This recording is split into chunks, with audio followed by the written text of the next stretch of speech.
অধিকাংশ মানুষ ঈমান আনা সত্ত্বেও তারা কি মুশরিক। কেন? কারণটা কি? এর একটি বড় কারণ হলো শিরক কি জিনিস এটাই আমরা জানি না। শিরক কি জিনিস এটাই জানি না, যার কারণে আমরা হেদায়েতের নাম দিয়ে, ইবাদতের নাম দিয়ে আমরা কি করি? শিরকে লিপ্ত হই।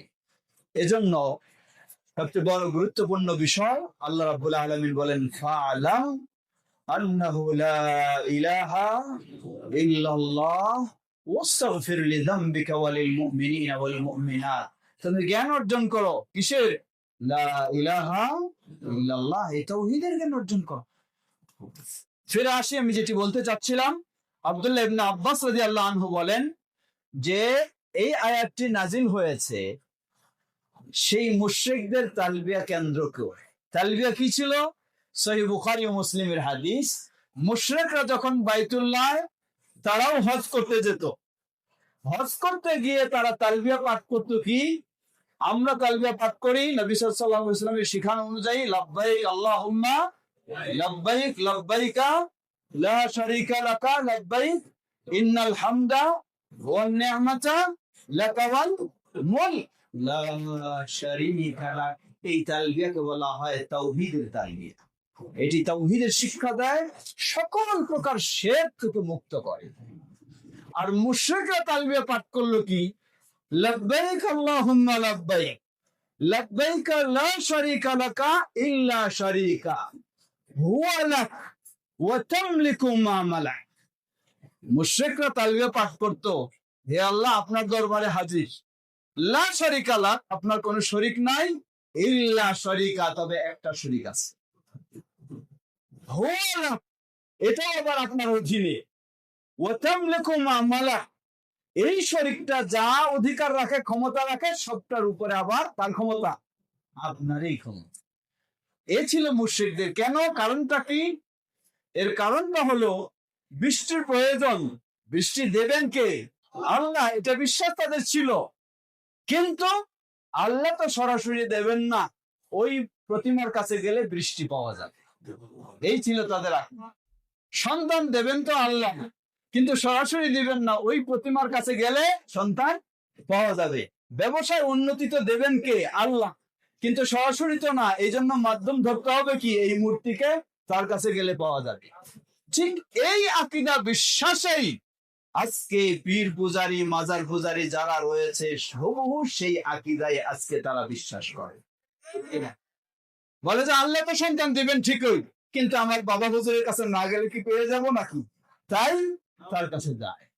আল্লাহ উন্নতি দিবেন ঠিকই, কিন্তু আমি পীর সাহেবের কাছে না গেলে পাবো নাকি? আল্লাহ আমাকে এই দিবেন ঠিকই, কিন্তু সেখানে না গেলে পাবো নাকি?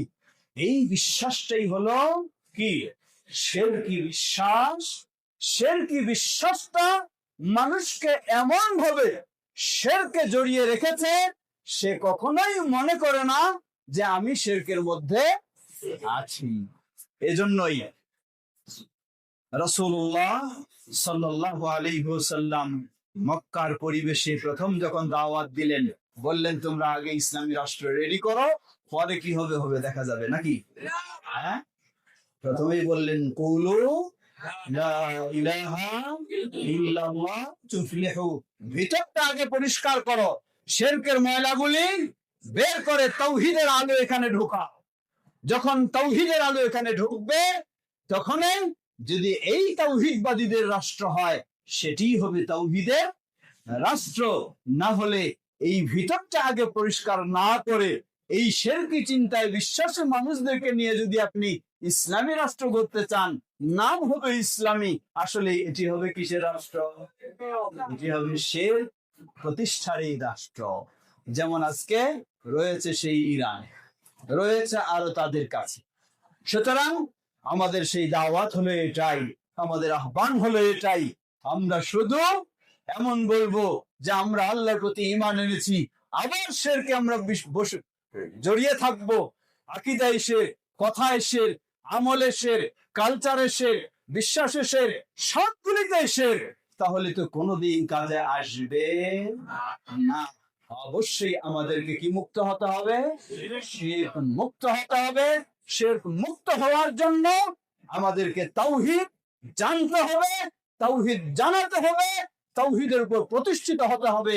আল্লাহ আমাদের সবাইকে সে তৌফিক দান করুন। আজকে আমাদের এই মুসআব বিন উমাইর রাদিয়াল্লাহু তাআলা আনহু মসজিদ ও মাদ্রাসা কমপ্লেক্স, আমরা আশা করি এটি হলো সেই তাওহীদ শিক্ষা প্রচার প্রসারের একটি কেন্দ্র, শিরক মুক্ত একটি কেন্দ্র, সুন্নাহ প্রচার প্রসারের একটি কেন্দ্র, বিদআ মুক্ত একটি কেন্দ্র। সুতরাং আমাদের সকলের দায়িত্ব হবে এটিকে আরো সহযোগিতা করে সুপ্রতিষ্ঠিত করা, ঠিক কিনা? প্রস্তুত আছেন তো ইনশাআল্লাহ? আল্লাহ সবাইকে সে তৌফিক দান করুন।